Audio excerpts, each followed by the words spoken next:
Sing it, Carol. No, I'm going to introduce Tom to come on up and start the offering. Yep. Let me say something before I find out. Even though the wife is not here today, it cost him $350 for us to be here today. Amen. Okay? So let's make sure we help him out. All right? Cover the tab. Who needs all of Maybe we won't spend all of it at the beach. Yeah, really.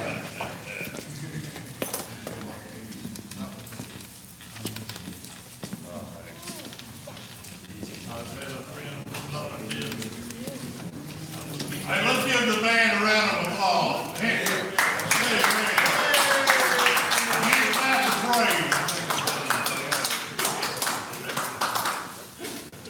Amen. Don't you love whose it? boys are those? Yeah. Whose boys are those? Yeah. Some good siblings there. That's it. Yeah. Good siblings. Yes. Mama raised him. How many of you believe this is God's word? Amen. Amen. Everybody. That's right. And he's speaking to you individually. Yes. Glory. God bless it. Heavenly Father, we thank you for this opportunity. Yes, Lord. To give. Yes. We thank you, Lord God, for our brother Dwight, who has been a faithful minister to this group for Yeah. over 20 years now. Thank you. We pray that you give him a wonderful time of rest that he goes down in Florida and just help him to cast his cares over on you. Amen. In Jesus' name, and we just thank you and we praise you for his ministry, Lord. Thank you for these, for Joel and Andrew's band. Yes. And what a blessing, Lord. They'll be back.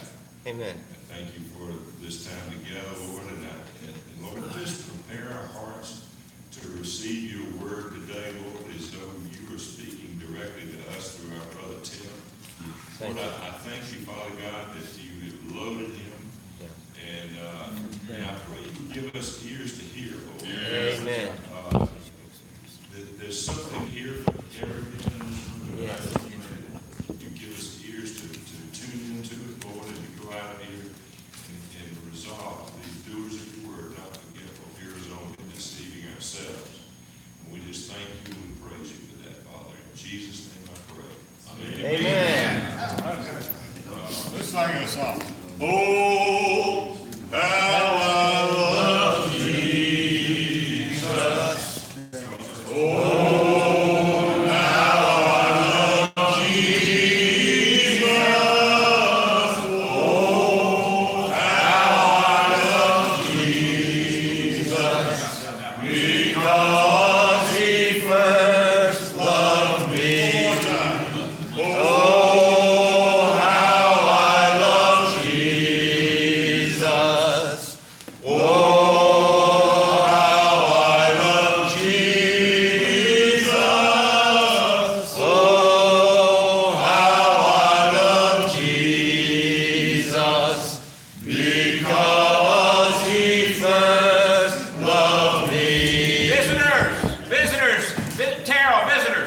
Visitors. Okay, visitors. We got one that was here last week. He's here back again. He knows where the bread is. Amen. Give him Glory. a clap of praise. Glad to have him. Amen. Praise the Lord. All right. I'm going to read something here before I turn it over to Tim. That this is a devotional book that my wife and I use on a regular basis, and to me it is absolutely wonderful. But I want to read something that I think at least it turns me on to hear what Tim has to say this morning. Yeah. I know it's going to be right in line. Hallelujah. The title is Soul. The young lions do lack and suffer hunger, but they that seek the Lord shall not want any good thing. Amen. Psalm 34:10. Did you know that according to the Word of God, there is no lack in the body of Christ? Everything we could ever need, every problem we could ever face has been covered by the blood of Jesus. His exceeding great and precious promises have supplied it all. Why then do we keep on suffering lack? Because we haven't, as Hebrews 5:13 says, become skillful in the word of righteousness. It takes skill to apply the word of God. Most of us don't realize that. We just sling the word around and try to use it in any old way. We pray some ignorant prayer and then say, oh, well, God knows what I mean, and expect it to be answered. It's funny, though. We never stand for that kind of carelessness in the natural realm. If our doctor came in and just threw a bottle of pills at us and said, here, take that, without ever trying to find out what's wrong with us, we'd leave his office and never come back. Yet we'll be shocked when the same careless attitude in the spiritual realm keeps our prayers from being effective. We live in an instant society where everything is quick and easy. Too many of us are letting that instant mentality leak over into our walk with Jesus Christ. When someone needs healing, we bust through the hospital door, dab a little oil between their eyes and say, glory to God, and out the door we go. Sometimes it doesn't take any longer than in the name of Jesus be healed. And sometimes there's something else that must be done. Watch out. The time has come for us to shake off that instant mentality and realize that there are situations where we're going to have to take some time and pray in the Holy Ghost. Times when we're going to have to sit there and listen for God's instructions. If you'll come up short in any area of life, whether it be healing or finances or anything else, determine to develop your word skills where that area is concerned. Get out your Bible and read all through the healing scriptures, read all through the miracle scriptures, read all through the promises of God, and read all through the blessings of Abraham. Meditate on them and see them. Amen. Don't just sling the word around. Dig into it. Fellowship with your Father over it. Let him show you how to apply it skillfully, and eventually you will lack no good thing. Amen. Praise the Lord. Glory to God. Amen. Okay, we got our brother Tim. Good. Thank you, brother. This will be as much time give to Tim, but also in one song. And Brother Joe is here, my assistant us, and show us a few pictures. David, come here, and our musicians come here. I will sing you a song that talks about youth. Amen. How important to reach young people for Christ. Young people, and that's so amazing. Yeah. That we as a young people dedicate our lives to God. Yeah. And let us serve Him while we're young. And we have so much potential. That song's about young people. Amen. To reach them for Christ. Amen. Look at this young person, 35 years old, was in drug and rehab center in a Christian one that they could support. I mean, hundreds of people hear the gospel get saved. And went to the city of Brest and his family and daughter. Everybody gets saved. Glory. Come on. Oh. Yes. People. So look at these young people. Some of them are orphans in our program, orphan adoption. Grown up, baptized in the name of Jesus. Yeah. Bringing new realm of Christianity in those Yes. God never heard. Amen. Praise Jesus. Amen. Oh, it's just glory.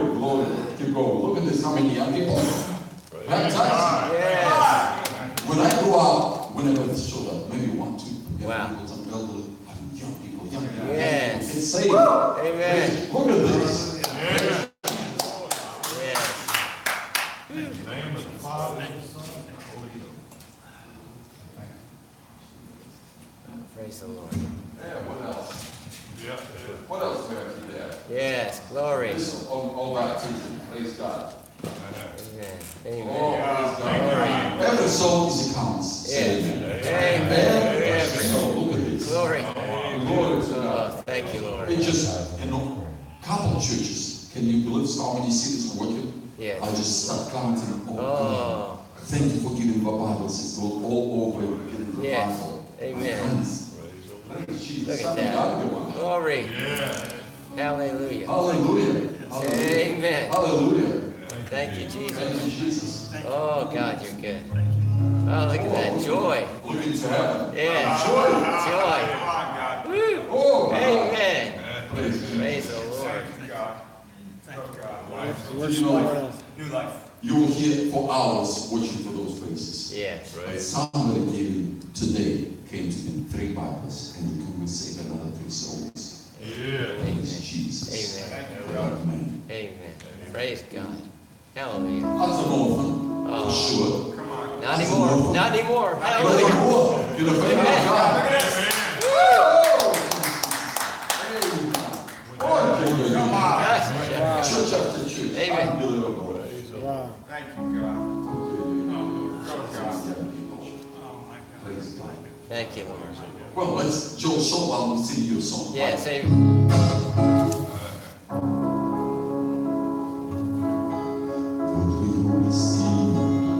Прекрасно, жизнерадостный рассвет.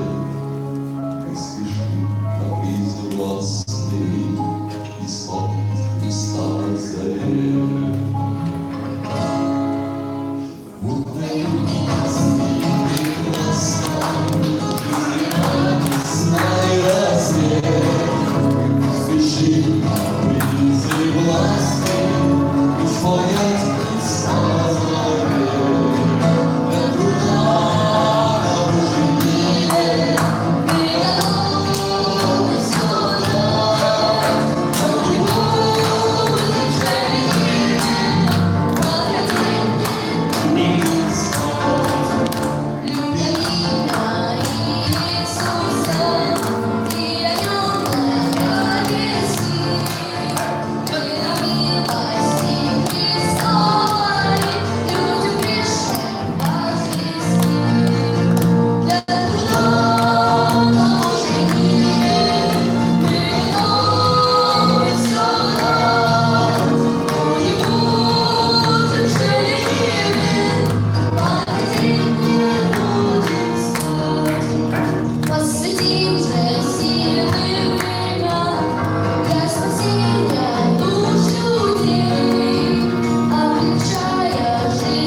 All right.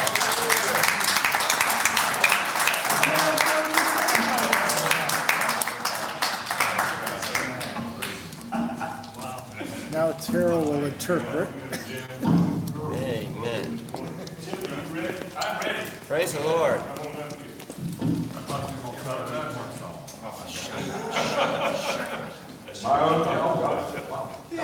Hallelujah.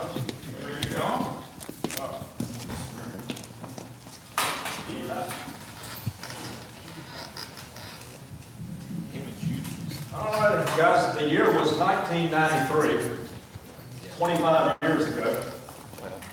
I was packing my office at Coopers and Riker to head over to IBM and start a practice for them. While I'm in my office packing, my favorite partner came in and hung out with me, and we were reminiscing. He gets ready to leave, he gets almost to the door, and he turns around and says, "Tim, whatever you do, wherever you go, don't go to Anderson Consulting." So where did that come from? He said, "I don't know." He said, "But your personality and their culture wouldn't work." He said, "You'd be miserable." Okay. So I packed that away in the back of my head, get over to IBM. About 30 days later, I get my practice off the ground, I'm hiring people and so forth. And Anderson calls. Now, they hadn't called me in 12 years as a consultant. And I thought, well, I've been here 30 days. I said, I'm planning to stay and get this thing going. So I blew them off. Now, fast forward 7 years. I've handed my practice off to one of my senior guys that I've taken over the international service line for IT planning on a global basis. And I'm reporting to an EVP in Belgium. She gets breast cancer and dies. I'm realigned up under an EVP in New York, a Yankee. I'll say a damn Yankee. And to make things worse, he was an Indian Hindu. This man hated me with a perfect hatred. I mean, he hated me before he ever knew me. Before I knew it, he was thwarting, interfering, confusing, frustrating, blocking, mired, removed. My career that was going uphill is now going sideways and probably had a downward trajectory on it. I'm getting madder and madder. Now, I'm praying about this, but I gotta tell you, my flesh is raring up within me. Yeah. I'm getting kicked. In a week, Mom and Anderson calls. They've been calling every few months for 7.5 years now. And they keep up in the ante. At this point, it's gotten ridiculous. So I took the offer, told that Hindu what he could do with that job. And I gotta tell you, it felt real good. All about 30 seconds. And then I don't know if you've ever experienced it, when the Holy Spirit within you is so grieved, you're almost physically ill. I couldn't function. I knew I'd made a huge mistake, probably the biggest mistake of my life up to that point. Now, as I'm packing out from IBM, God makes it very clear to me what he was up to had I waited on him. In short order, I would have had the high ground under that Hindu. And I didn't wait. I gave myself 30 days before I started Anderson. It was a long 30 days. The night before, on a Sunday night, I'm spread eagled on the floor just crying out to God in agony. My wife's like, honey, you got to come to bed. You got to start working in the morning. Yes, Mom. That morning, I was ticked. I mean, I was just mad at the world. I get in my car, 4.7-liter V8 engine with all-wheel drive, and I punch it back out of my garage. Now, I had this pristine, beautiful painted floor you could eat off of. It was so clean and perfect. And I put black marks in the front of that garage all the way out the back. On both sides, I must have had all four-wheel spinning. These black marks were marked indelibly into that floor. I get to Anderson, in about 10 minutes, I realized this is not a good move. But I'm determined to stick it out. 30 days in, I'm thinking, I don't know if I can hang on to this much longer. And then those words about partner that he had spoken to me 7 years came back into my mind. I had completely forgotten. I realized in that moment that those words were prophetic. 60 days in, I'm having lunch with one of the partners, and he asked me how things are going. And in a weak moment, I just told him what I thought. Next morning, I show up in my office, I'm passing my secretary's desk, she goes, they're waiting on you in the conference room. I said, who? She said, oh, so anyway, I go to the conference room, it's all the partners, and head of HR. I know what this is about. Yeah. And to make matters worse, we're on speaker call with all the senior partners in the Southeast, and I am the man of the hour. So they tee up the issue. And I'm telling you, you would think you'd send fear up your spine, but I was energized. I just told them, I said, God, this is the most stifling place I've ever been in my life. I don't know how anybody can work in this environment. Well, anyway, now I'm not knocking Anderson, folks. They are a good firm. They're right for a lot of people. Robots, maybe, but a lot of people. And they were very generous to me. They gave me a severance package as I left, and after 60 days, and after what I told them at that meeting, they certainly didn't owe me a severance package, but they did. I left that meeting not quite sure if I got fired or quit, but it didn't really matter. I just had this incredible peace that had rushed over me. I knew that all of a sudden those burdens were gone, and I was back into God's will. I left there with so much energy at 9:30 in the morning. I took off to North Georgia. I had this business model back in my mind, and I met with a man up there that had something to do with it. I can't even remember what it was now. But I was moving. Doors were opening, and I just knew God was with me. What I hadn't realized was that God was leading me into the desert. And he was about to kick all my supports out from under me and disappear. Well, now simultaneously with all this is going on, I'm on the board of First Methodist Church in Marietta, and I called my pastor, Charles Simon, a good friend of mine. I said, Charles, I don't think I can continue to come to church here. He said, why is that? I said, I can't give my money, my tithes and offerings to a church that I feel like I'm giving it to the work of the devil, because of not the church, but the denomination, and all the crazy things they were into at the time. Charles says, Tim, it's odd you call, because I'm sitting here at my desk pondering whether or not I can be a pastor in this denomination any longer. I said, what do we do? He said, I guess we better pray about it. Before we knew it, we had this huge group of people together looking into it. A lot of attorneys, a lot of well-heeled people, very financially astute. And they had determined, by looking at the deeds and so forth, that we could succeed from the United Methodist Church, keep the property, and hang under our pastor and become a non-denominational church. That was great. Except we were blindsided by one thing. Half that church, about 2,700 people, were deeply entrenched with United Methodism and what they were doing and totally in agreement with them. These people took off their sheep's clothes and the wolves came out, and it was the ugliest thing I've ever been involved in. I'm there sitting in the middle of the night, I'm there sat in the light, my family's been trashed. I got neighbors to this day that still won't talk to me. Not because of anything I said, just because of the side I was on. This is a side note, but if you're ever near a church that's about to split, run. The best thing you can do is just quietly go. There's nothing good that comes out of a church split. It was the ugliest thing I've ever been through in my life. Charles gets fired, the church splits, we're all running for our lives. My wife and I, we wound up at the Eastside Baptist. I wound up buddies with the pastor there, short order. Next thing I know, I'm nominated as the deacon. God said, I want you to be deacon. I did anyway. And next thing I know, I'm in the middle of another storm. And it had to do with a building program. The pastor was telling everybody, God's telling me we've got to build this thing for our children. If you love our children, you're with me. If you don't, you're of the devil and the naysayer and all these sermons were going on. So I prayed about it. And God said, I ain't telling him to do this. And so I told the pastor, I said, buddy, with all due respect, I said, I hear what you're saying. God's telling you to do this, but God's telling me he's not. One of us is wrong. I said, we can't both be right. Now, we may both be wrong, but we can't both be right on this issue. Well, the Baptists, they have these big congregational meetings. So they have congregational meetings, sanctuary, there's about 1,100 people there, and the pastor gets up on the stage. He lies. It implicates me in that lie. So as I'm prone to do, I stand up for my wife and grab my belt and yank me back down the pew. And I said, Pastor, with all due respect, there's no truth in what you're saying. Well, I knew at that church split, the pastor's getting fired and all hell's breaking loose, and I'm in the middle of another one of these things. It's been like a year and a half. I mean, my life is just going crazy. So I go to Apostle, sit down in the pew and look up at a pastor. I'd only heard on the radio this morning, never seen him face to face. And I said, God, this is where I'm going to sit. I'm going to come to church. I'm going to hear what he's got to say, and I'm going to go home. I don't want to be a deacon. I don't want to be on the board. I don't want to be whatever they got. I don't want to teach Sunday school. I'm just going to vegetate right here. God says, fine. That's a great place for you to fall. Now, I repent of that, and I'm begging God to get me off the bench and back in the game. But nonetheless, it was the wrong decision, but I had to hear. I was tired of seeing how sausage was made. I mean, these smiling faces sometimes in churches on Sunday mornings, they're ravenous wolves behind closed doors. And I tell you, I'd seen more than I wanted to see. Now, if you fast forward, I guess from this point to about another 10 years or so, 11 years, 12 years, it's 2011. My wife dies. I've been in the desert for 14 years with God. My wife passes away leading up to her death for 90 days. I tended to her 24/7. I gave no effort to my job, my business. 60 days after she died, I've got nothing. I can't shake anything out of the trees. My business is dead as she is. And I'm in pain like I've never known. I was holding my wife when she died. Paul says it's a great mystery, this oneness that we have. And I'm telling you, when she died, it was something ripped out of me that I can't explain. I was all here, but I was half gone. It hurt like me. So I'm in pain. Those gray clouds that have been over my head for 14 years turned into black, thick clouds. I've got no business. And every day I have to take a wheelbarrow to the mailbox to roll in bills that are coming to my house, from funerals to the hospital every night. And I kid you not, they were piled up on the back of my desk. This is what greeted me every morning, 8 to 10 inches tall and growing. And by this point, a bunch of them are pink. But you know what that means? They're going to be coming after me soon.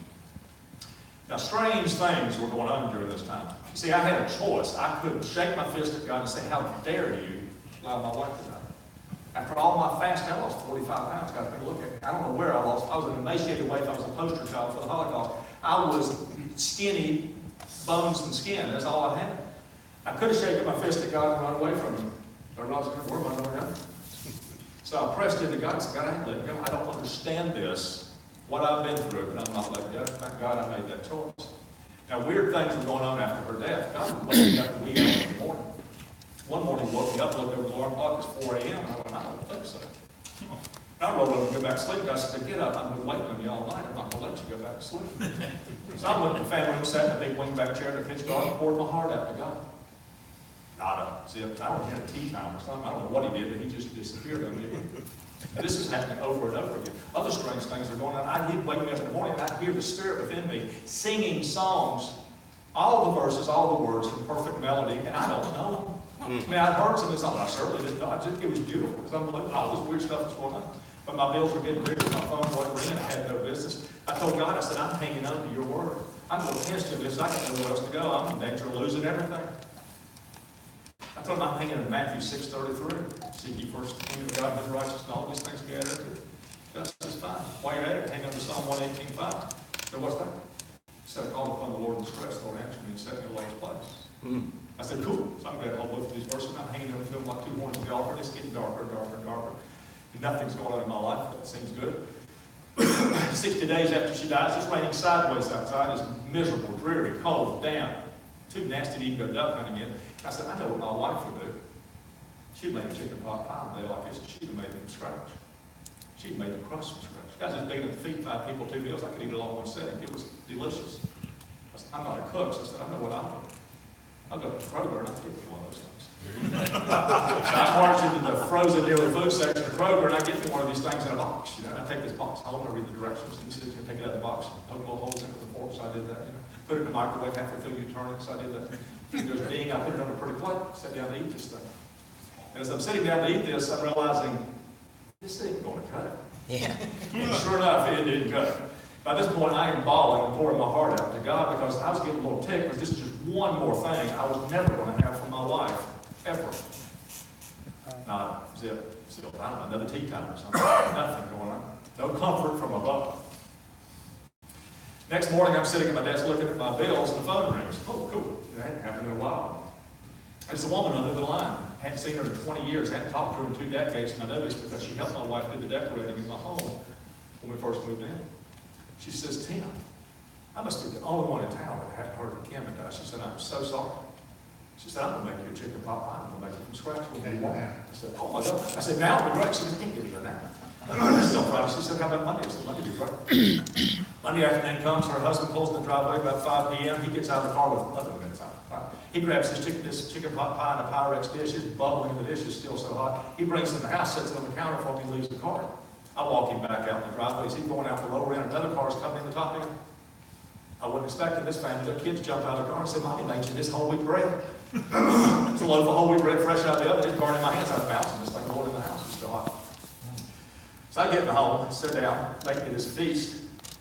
And so I start to read this card. It's one of those blank cards, you know, women write it. She did. She wrote 2 things. Matthew 6:33, Psalm 118:5. She didn't write the first one. Amen. Oh my God. I got a telegram from heaven and a chicken pot pie to eat that day. God set before me at the table in the presence of my enemies. 2 or 3 days later, I called this woman. She's just boo-hooing and sobbing over the phone, and I hardly get a word in edgewise between her sobs and boo-hoos, and I finally get to the card. She goes, oh, what about the card? And I told her. She goes, oh, God, Tim, I agonized all weekend over that card. She said those 2 verses didn't make any sense to me. She said, I just knew God would tell me to put them in there.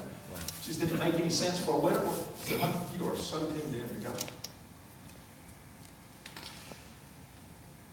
Last time I gave the story, I told you there were 3 things that happened that day the chicken pot pie showed up.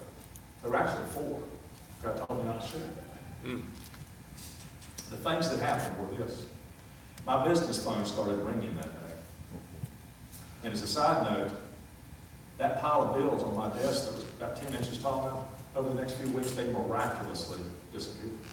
One by one. That's the story for another day. That pain that I had within me, aching pain for loss of my wife, disappeared so fast that I was startled. God said, I bore your griefs and carried your sorrows. Yes. Now, as a side note, this grief share nonsense we have in our churches is not God, in my opinion. They encourage you wallowing in self-pity at infinitum, and they call it grieving. I'm here to tell you, God's got a better way. The other thing that happened is dark gray clouds, they turned to black after she died and just rolled back. Blue skies came back. God came back to me closer to my brother. And his word that had been kind of dead to me on the page just came to life in a way that I've never known in my entire life. The 4th thing that happened was God let me out of my desert that day. Now, I'm a project kind of guy, so since she had died, I've been tearing out everything in my house. I've been tearing out walls and floors and cabinets, you name it, I'm just redoing everything. One of the things I did is at Sherwin-Williams one day, I grabbed a can of paint and matched that paint on my garage floor. Cleaned that floor, repainted that floor. That night, I'm sitting on the patio smoking a cigar and talking to God. Don't tell me why.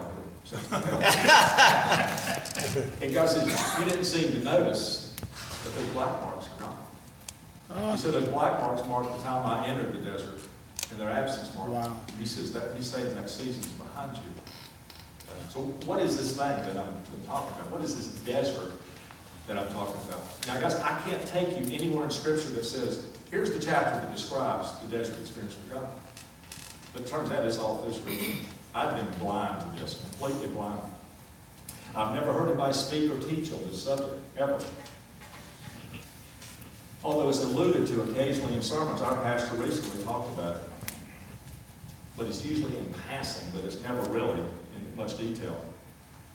Now, for 7 years, every time Dwight asks me to speak, I go, God, what do you want me to speak on? How about the desert? He goes, no, why don't you talk about this? So this last time I asked him what he wanted to speak on, he said, the desert. So I don't think I want to now, Austin. So I kind of forgot what it was like. It's a long time. Yeah. He said, no, that's what I want you to speak on. Last week was Dwight's trying to do, he moves it to this week. And I was a little upset by that. I'm thinking, God, you wanted me to speak on that thing. He said, no, I want you to speak on this thing. He said, I got it covered. So my guess is somebody in this room is either about to enter the desert, or is in the desert, or has come through the desert, and you're wondering what the heck just happened in your life. So that's what I'm here to share with you today, and I hope it's some encouragement. Now, I'm in a Sunday school class at First Methodist, at the Apostles. I'm visiting the Sunday school class, and David Watson, the young pastor in our church, is working on his PhD. He comes to a Sunday school class and he volunteers to go in a group. We're going to meet for 10 weeks, we'll do homework assignments, and we're going to be talking about my thesis, which is on the desert. I went, oh, wow. I said, I want you to join us. I called David, I said, I want to do this thing. 9 weeks go by, the whole time God keeps saying, be ready to share your testimony, be ready to share your testimony. 9 weeks have passed, right? I think God, Lord, we're kind of running out of time here, because every week he kept saying, no, not now. He said, next week. Now, by this point, I'm realizing I'm the only one in the group, about 12 people that had any idea what the desert's about. They all just volunteered for this thing, and they were doing this homework assignments and just, commenting. So anyway, I kind of walk in the room, the 10th meeting, and I said, David, can I share for a minute before we start? I said, it may take 15, 20, 25 minutes. He said, sure, go for it. Let's wait for 30. Because I'm running to do it. When I get done, everybody's deathly silent, they're all slack-jawed, and David looks like a deer in the headlights.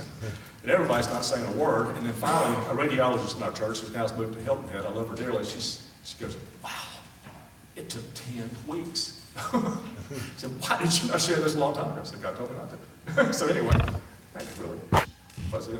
Anyway, that's the first time, the only time I've ever been here, I was studying this thing. So the question is, what is this thing? A.W. Tozer said it is doubtful whether or not God can bless him and greatly until he's hurt him deeply. This quote has troubled me for years. Right? But if you look at the great saints in the Bible, in the stories of the Bible, you see this over and over again. I mean, look at David. He's an anointed king. What was he doing? He's running from Saul for 14 years, living in caves in the desert. Surely he thought, oh, I'm going to be running right into the throne room, but nothing. Solomon says, humility goes before honor. Now, this is Screwtape Letters. This is the devil talking to his protege demon, young Wormwood. He's a demon in training, if you will. He said, I may surprise you to learn, in his efforts, talking about God, to get permanent possession of the soul, he, God, relies on the troughs even more than he does the peaks. If you walk with God very long, you realize that how true this is. It is in the troughs that God draws you the closest. Now, in the Bible, the desert's talked about a lot of different ways. Dark night of the soul, pit experience, wilderness, circumcision, Joseph experienced furnace, refiner's fire, the desert, wit's end, you name it. It's tried in lots of different ways. But it's all in there. Now, in my thinking, prior to my experience, I'd assume people in this kind of a situation were lacking in faith, making poor choices, or had some sort of hidden sin. Now, certainly, a person walking through the desert is going to bring out those symptoms of somebody who's an unbeliever. It appears that way. And then God led me to the desert. He kicked out all my visible supports and immediately disappeared. Now, prior to my going to the desert, I've been teaching the Sunday school class for 10 years, 75 to 125 couples, young couples class. And I thought I had it now. I mean, I talk like Dwight often on faith. I thought, man, I've got faith. And I'm strong in faith. And then when he disappeared on me and kicked out all my supports, I realized my faith is more tied up in my salary and my 401ks and my benefits and perks. And the fact that we just hadn't had any issues in our family at that point. I found that I was a spiritual weakling. God was showing me firsthand. The desert is the time when your prayers appear not to be answered. In fact, God will dangle during this time. This is probably the greatest sign that you're in the desert. He will dangle what appears to be answers to your prayer in front of you time and time again. And as you move towards it, as you reach for it, it becomes a mirage. It just evaporates right as you're going forward. This happened to me hundreds of times. You very quickly learn not to tell anybody what you think God's doing because it's humiliating. He does it to you over and over and over. It doesn't make any sense. It is a time of total desperation, confusion, exasperation, and frustration. Now, I'm about 2 or 3 years in the desert, and I don't have a clue what's going on in my life. I just wonder if I'll ever have a relationship with the Lord again. It's like He is so far away from me that I'll never get back to Him again. I'm at a Christmas party at Sugarloaf Country Club. A man walks to the door with a book in his hand. He walks over to me and says, God told me to bring you this book. It was TGIF. Today God is First. It's the daily devotional written by Oz Gilman up in Alpharetta. It was written during his desert experience. Now, I had no idea that he had done this. So I thought, okay, I'll add that to my devotional the first year. So the first year I started reading this, I can't lay it down. After about 2 or 3 years, I've worn this book smack out. It's underlined, highlighted. I've cross-referenced the book to itself, scripture to the book. I've worn out the dog-eared pages. By this point, it's about 5 or 6 sections, and the pages are loose, and you've got to hold it together with a rubber band. The cover's completely off of it. So I called Oz and said, buddy, I'd love to talk to you about this. He said, sure. So I went up and bought him lunch. Before they brought our meal, I shoved the book across the table to him. I said, look through this. I said, have you ever seen a book look like that? One of your books. I thought he'd go, oh gosh, man, you really, you and everybody else. I said, what? He said, apparently this book speaks to people in the desert. And sure enough, it did. And what it did was open my eyes to the fact that just maybe there was something going on here that I had never paid attention to in Scripture. There was something going on here that turns out to have been described by all of them. People I've been reading all my life, Spurgeon and Charles Wesley and John Wesley and Chambers and Gurnall and you name them. I mean, they've all written extensively about the desert. Somehow prior to this, I could read it and ignore it and not get it. Turns out it's all through Scripture, and God opened my eyes to that fact as well. And remember my teaching a few months ago on the ditches inside the road. Remember, for every element of God's truth, there are counterfeits. But Satan doesn't have one counterfeit, he has 2 for every element of God's truth. He's either added to or taken away from the Word of God. They constitute the ditches that are on both sides of God's road of truth. God's road of truth, albeit narrow, still has 2 edges. The problem is we tend to major on one edge or the other. I like this verse, and so I build my theology around it, and I ignore all that other stuff that gives me heartburn. This is where all our denominations came from. I'm just telling you. The problem is we're not all wrong, we're just often not all right. Because we believe what we want to believe, because we want to believe what we believe, and for no other reason. God's Word is intention. He would have you stand on the totality of God's Word. So I would encourage you to shut your demons off, because if I were sitting where you were, my demons back 26 years ago, and said, that ain't God. That's not the God I know. I would have completely written this off. Calvin says, if you've been praying to know more of Christ, do not be surprised if He takes you into the desert place. No man ever comes to the realization of the best things of God who does not learn to walk alone with God. In this isolating experience, he develops an independence of faith. Turns out that's kind of what it's all about. Our pastor, Dr. Youssef, says when believers go through the fiery furnace of life, they're tempted to think that God does not love them, that God has abandoned them, that He's not answering their prayers. I mean, I went through all these emotions and think, oh my gosh, Lord, what have you done? But He takes you into the desert to test you, to try you like He did the Israelites. And one whole generation of Israelites flunked the test. There's no guaranteed exit to this thing. They rebelled. They refused to press into God and believe Him. God disciplines you if He loves you. And He does. Dr. Youssef, in passing in the sermon just the last year, said, God does not use self-sufficient, self-willed, prideful people. He specializes in using the broken who depend on Him completely. The desert is for those seeking a closer walk with Him, therefore your destiny.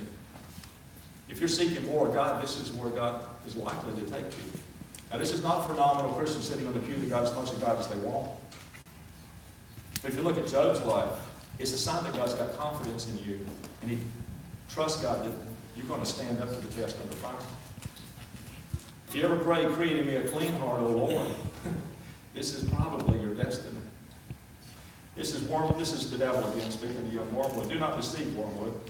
Our cause is never more in danger than when a human, no longer desiring but still intending to do the enemy's will, God's will, looks around upon the universe from which every trace of Him, God, seems to have vanished and asks, why has He been forsaken? Yet He still obeys. Remember, God took the Israelites out of Egypt. He spent 40 years trying to get Egypt out of the Israelites. They wouldn't submit. So what is this desert thing? Let me describe it this way. The desert is the time of God's fabrication. As the author and finisher of our faith, he initiates this season in a dry wasteland.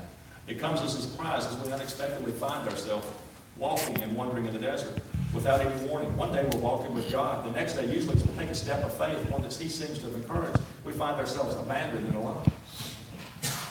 However, it's not as it first appears. It's not as some sin has separated you from God. Although when you find yourself first in the desert, the first thing you do is, if God's put his finger on something, deal with it.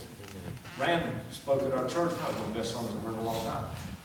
Pastor Rand said, if struggle is delayed obedience, you can end that struggle with God just by obeying him. Amen. And so if he put his finger on something, but it's not that sin is necessarily the prelude to the desert. Jesus, as soon as he was anointed, found himself in the desert to be tested and tried by the devil. It certainly wasn't sin that ushered him into the desert. It's not about presumption any more than any other sin. Although as with Joseph and Moses, for example, presumption is quite frequently a prelude to the desert experience. God desires the purchase of all sin, especially presumption. You see, presumption is the sin that encourages us to presume on God, not wait for his leading, while assuming that he will always make our presumptuous actions and inactions right and righteous. It is a self-righteous sin that expects God to clean up behind us, even we accept our arrogant, impetuous behavior. Walt Henderson says, grace invites presumption. I was presumptuous when I left IBM. IBM. I didn't wait on God, and I made a big mistake. The desert's a time of total dependence on God. As clearly illustrated with the Israelites' journey, they were fed by the other day. They were watered. They could only move when God moved. It's a time when our natural giftedness seems to be completely unfruitful and pointless. It's a period where we're unable to control any of our circumstances. During this time, we're helpless to plan even the most near-term events. I guess for me, I spent 20 years helping the largest corporations in the world do strategy and planning. When I found myself in the desert, I couldn't plan my way out of a wet paper bag. I tell you what, it was humiliating. All things seemed to be thwarted.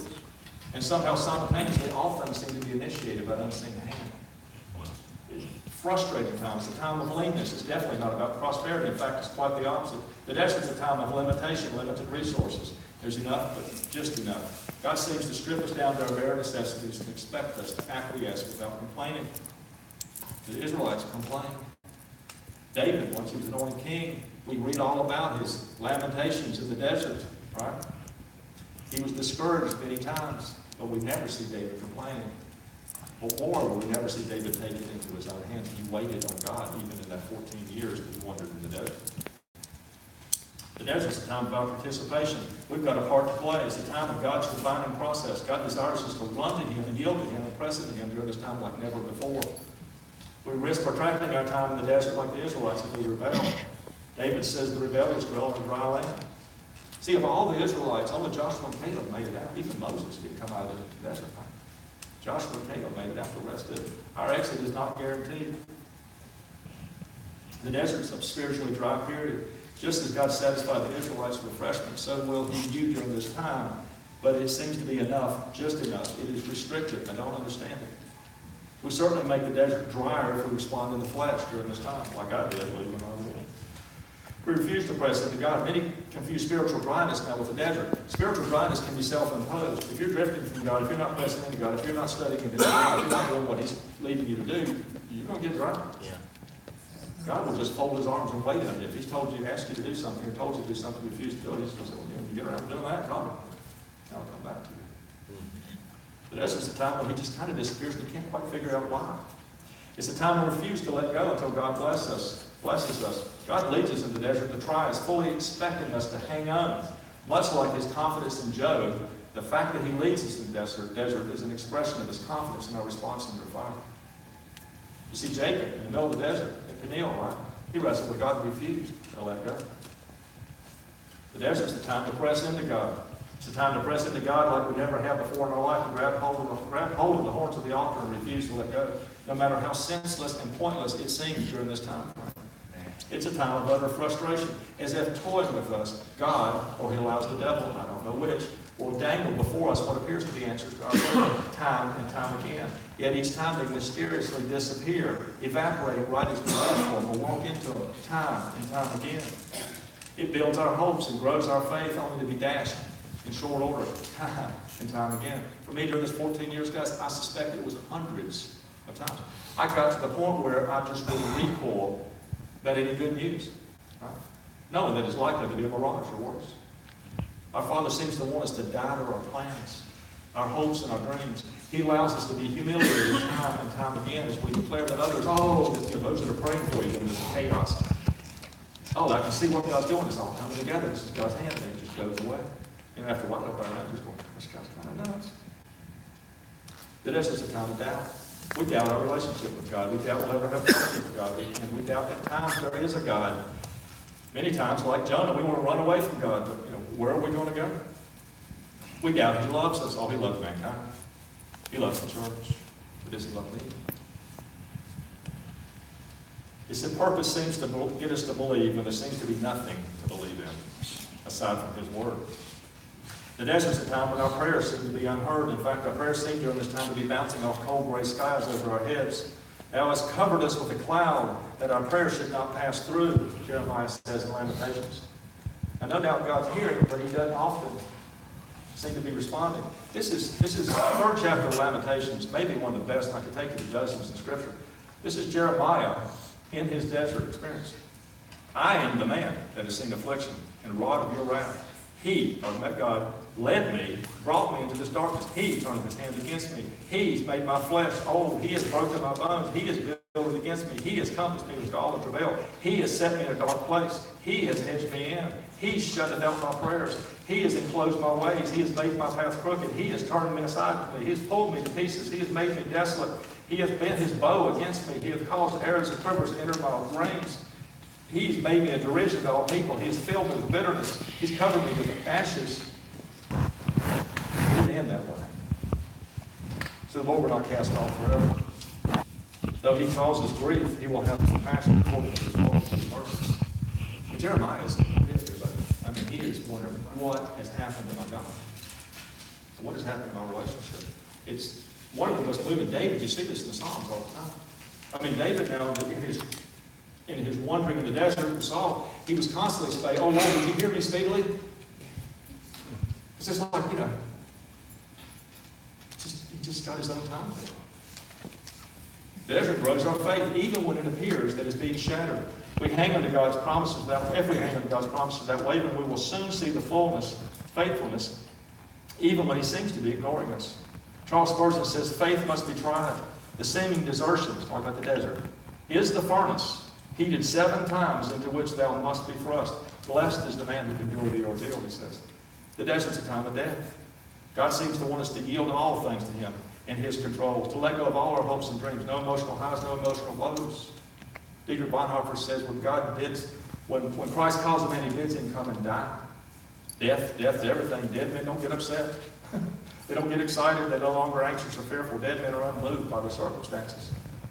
The strangest things would happen to me in the desert. This thing was disappearing in me. I left before me, but I knew it was God's answer to prayer. I'd lose my hope, and then all of a sudden, just out of God would bring what I needed. It was a completely different direction every time I needed it. The desert's a time of total confusion. Nothing makes sense. Everything we thought we knew about God is challenged. No stone is left unturned. All that remains is that God is just and his word is true, and everything in our life testifies against it. During this time, everything I thought I knew about God was challenged. I mean, when I teach on stuff, most of it's coming out of that season. Because everything I thought I knew was either one side of the road or the other, or often in the ditch. And God tests everything. But he does care for us, even when it doesn't make sense. The desert's a time of humiliation. If there ever was a season when our friends and onlookers misunderstand our life, it is during the desert. Many suspect God is punishing us for some secret sin. Others are simply lazy loafers refusing to work. Every bit of ill advice. Everyone has a bit of ill advice. Everyone seems to imagine the worst. Everyone judges us. Humiliation seems to be part of this process. All the while, some unseen hand is hindering everything that we know we should be doing. Guys, I read from my consultant friends. If they'd have sat down with me, they'd tell me, you'd be doing this. I know. I can't.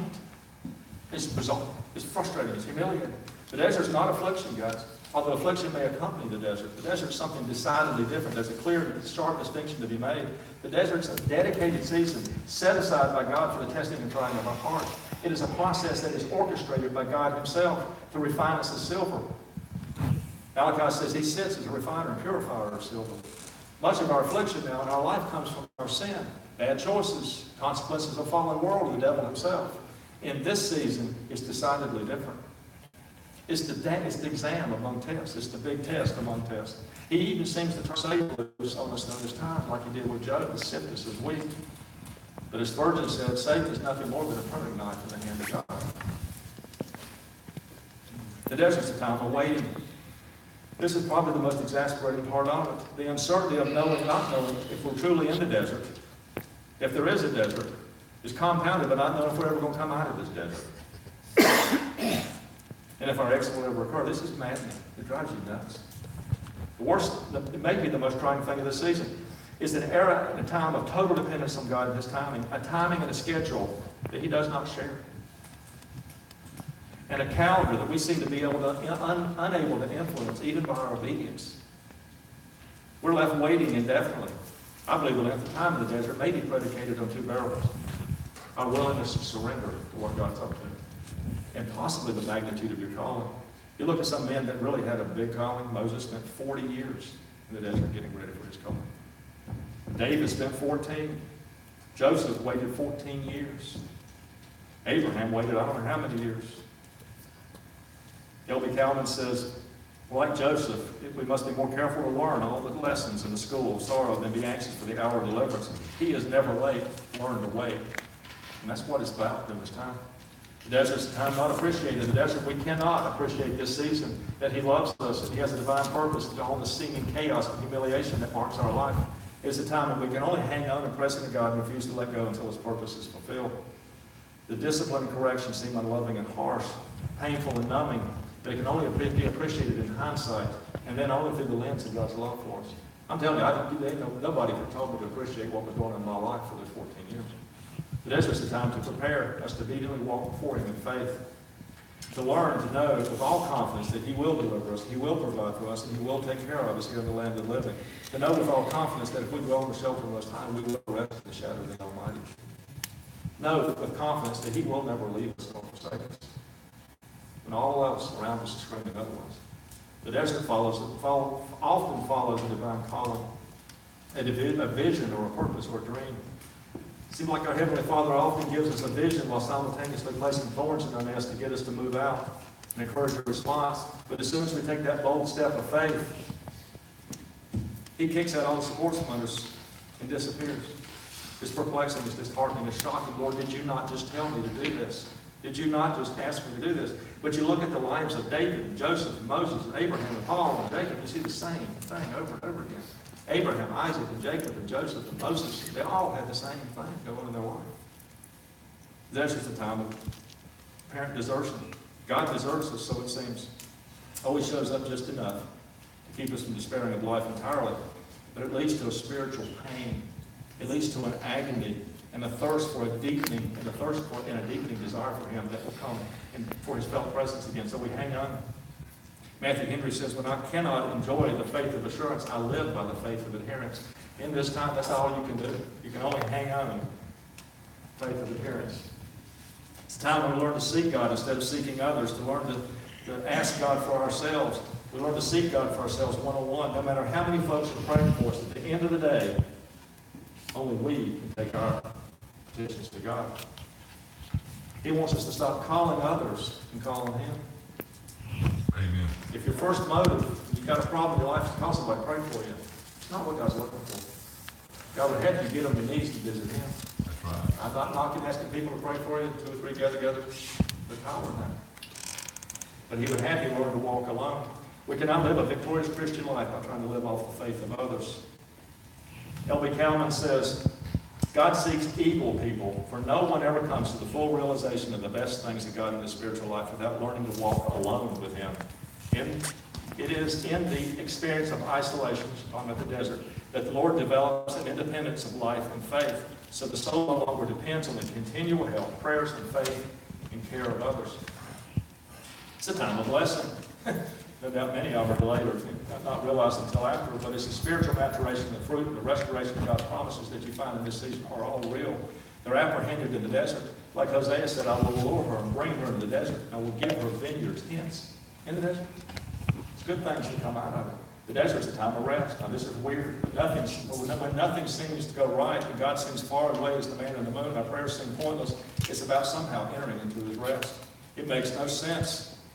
Our soul finds it very hard to rest in this season. It may take longer for others, some than others.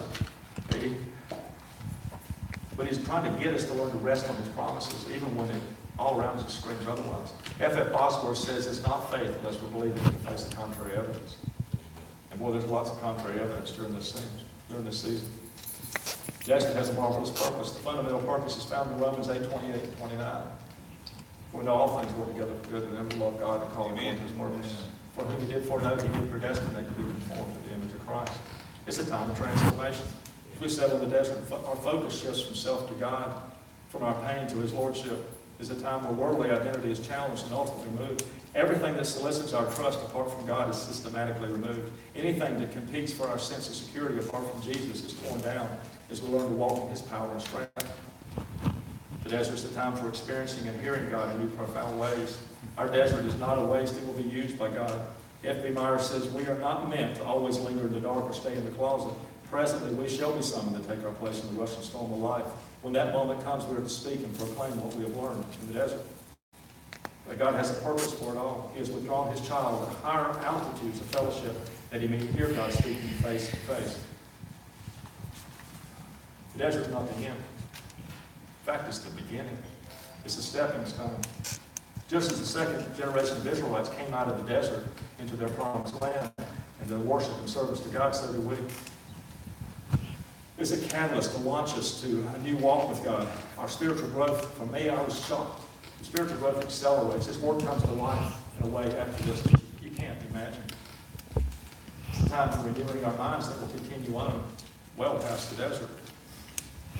It's like an initiation to a secret fraternity or a rite of passage, as it were. It's a stepping stone in our restored relationship with God. But don't be surprised when you come out of the desert. I thought, gosh, Lord, I've been in the desert for 14 years.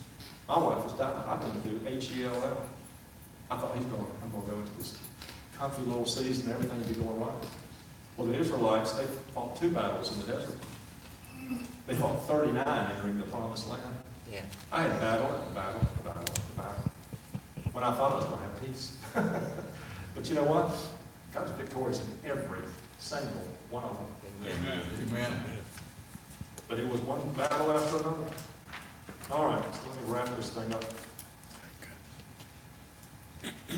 Like Spurgeon said, our faith is the center of the target that God does shoot. Our faith must be tried in the steam of the search of the furnace, heating 7 times, that it might be, in which it might be thrust. Blessed is the man who can endure the ordeal. And whether God leads us to the desert, meets us in the desert, or forces us into the desert, is kind of immaterial. You'll find that it's the season that God is controlling, and it will end when God is done. It is His schoolhouse. It is in the desert where God-inspired purpose meets headlong with God's timing and submission to His perfect will. I don't know who CHP is that Calvin quotes so much, but I like this. He's talking about 3 phases of faith. When we first become Christians, we have a faith that believes in these favorable emotions. God brings them. Everything just feels, you just feel God's presence. Second faith is when we learn to believe in the absence of those comfy feelings. The third phase of faith believes when God and His Word, when circumstances, emotions, and appearances of people, and human needs, and all urge to the absolute contrary. George Mathis said, I reached the climax of strength when I have learned to wait for hope. Now, guys, I got to tell you, ever during this season, I didn't have any hope. I was waiting for hope. It's like Spurgeon said, sometimes you got to turn the ship into the storm, drop yourselves, and throw out the anchor and hang on for dear life. That's kind of what went on for me for years. I just kept turning, I just hanging on for dear life. It is here where we learn to praise the Lord in spite of our circumstances. Blessed be your name when I'm found in the desert place. Though I walk through the wilderness, blessed be your name. I am confident that is when you learn to say that, you're about to exit. And there's probably a real good chance if you can learn to bless God, even praise God, even when things aren't going like you think they're going to appear to be, like you hear things, you may avoid the desert. Yeah. Because this is really what he's trying to get you to do. Amen. It's just, and there's some of us are more stubborn and harder than others. So what do we do? If you find yourself in the desert, first of all, you need to test everything and do everything God tells you. If he's putting his finger on something, you don't have to deal with it. I mean, I couldn't count how many things. I'm like, God, really that too? I mean, are you kidding me? You know, you just got to do it. And you got to hang out to God. You got to press that thing like never before. And you get through that desert. If you just submit to what he's doing, if the Israelites had submitted rather than rebelling, they'd have had a 3-day journey. It took 40 years, they never laid it down. Yeah. Now, I'm reticent to give this because in a way it sounds like I'm saying I'm some super saint. Let me tell you something. I have no idea where I'm going from here. I just know I'm glad to be past that season. And I know that season's real, and I know I wouldn't change it for the world. I wish it had been a lot shorter. If I'd not been such a stiff-necked rebel, I would have gotten through it, I'm sure, a lot quicker. See, when I entered the desert, guys, I thought I was somebody. I mean, I really did.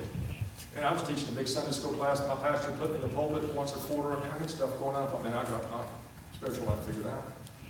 I found that in the desert, I'm a nobody from nowhere that doesn't know anything. But the good news is I know the one who knows everything. Amen. If you find yourself in the desert, like Job, take it as a compliment. You see, those people sitting next to you in the pew in church that aren't really seeking a closer walk with God or more of God, they're not going to find themselves in the desert. They got all the God they want. We all do to a certain degree.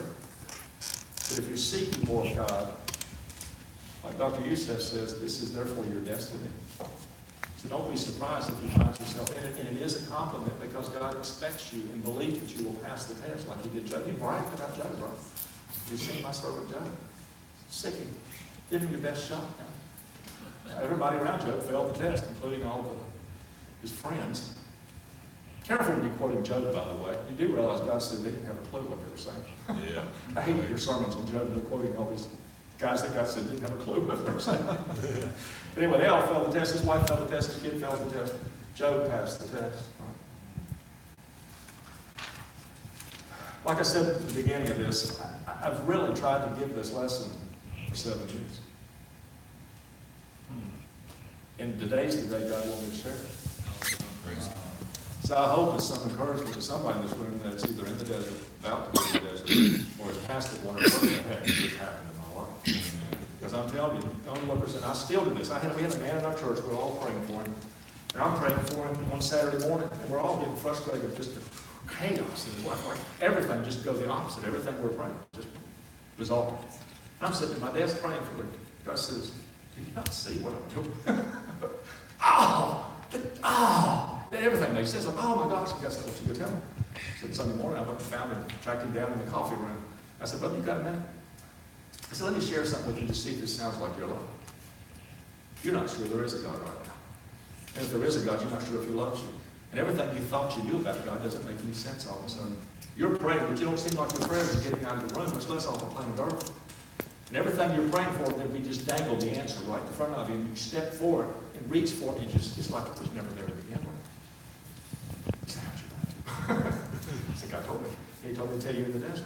So now what are they going to start? That's I'm going to start sending you info on where you are.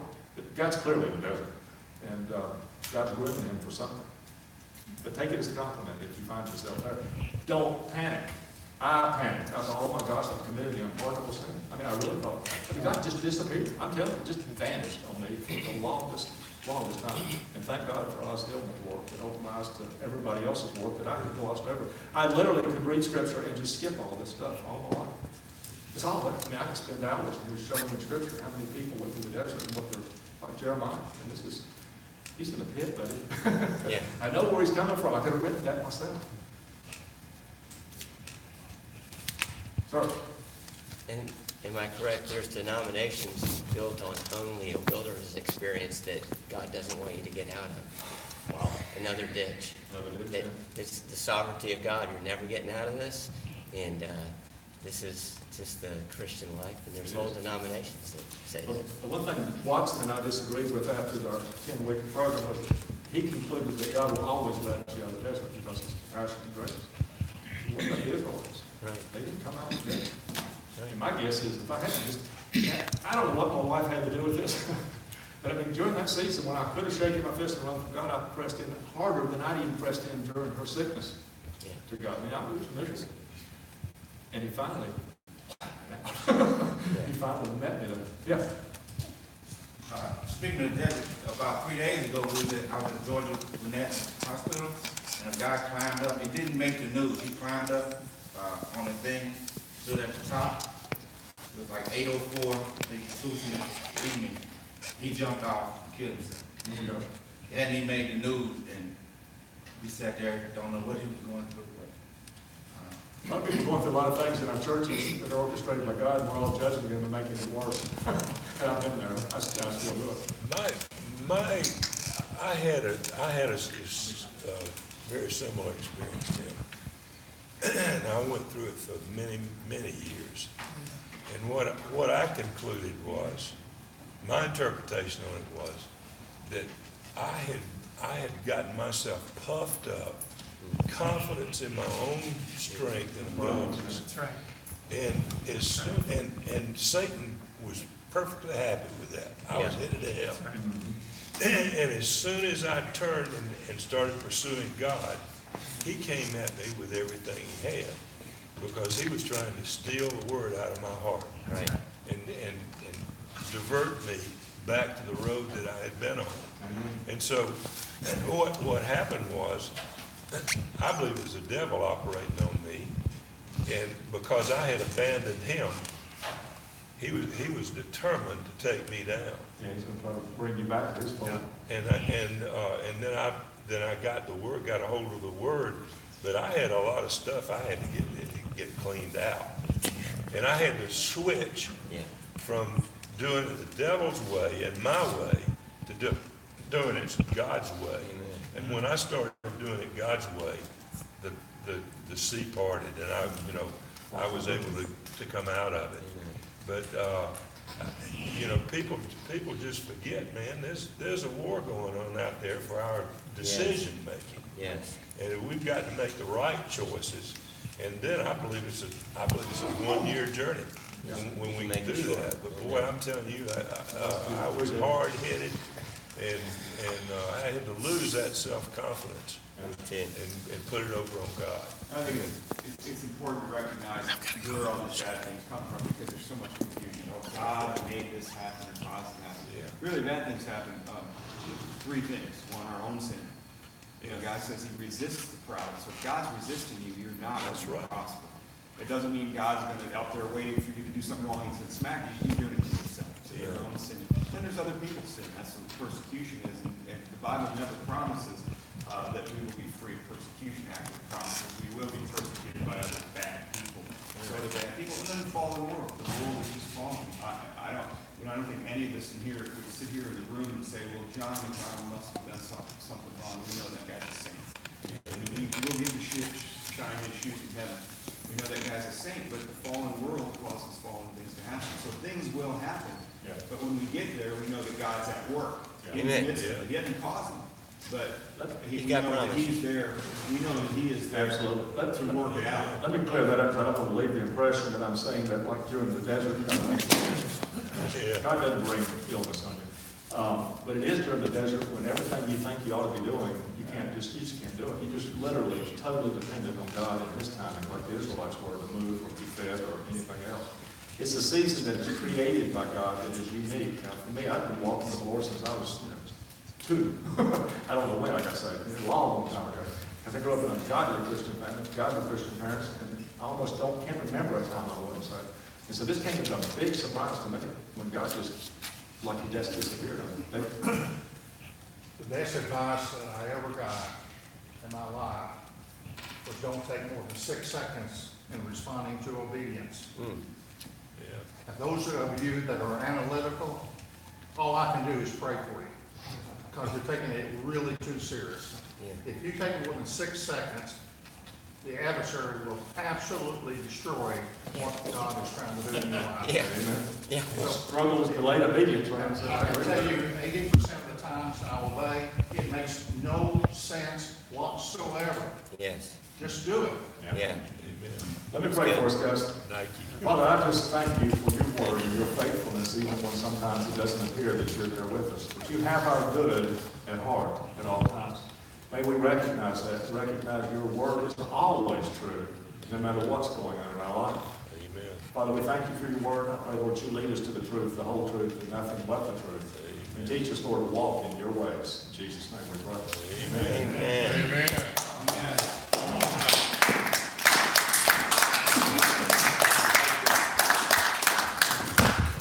Well, thank you, Tim. Amen. That was a blessing. Amen. Praise the Lord. All right, guys, don't ever give up. Amen. Never give up, because God's promises are true, and if we'll take them and hold on to them, we'll come out of it. Yes. Amen. The proof of our faith is precious to God. The proof of our faith is more precious than gold to God. Blessings. That's the sign of faith. We're not looking at colors.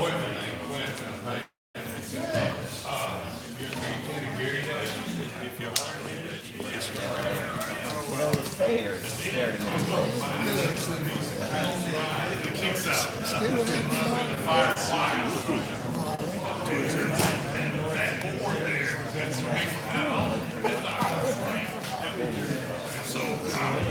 Take a chalk, recut, and put a fork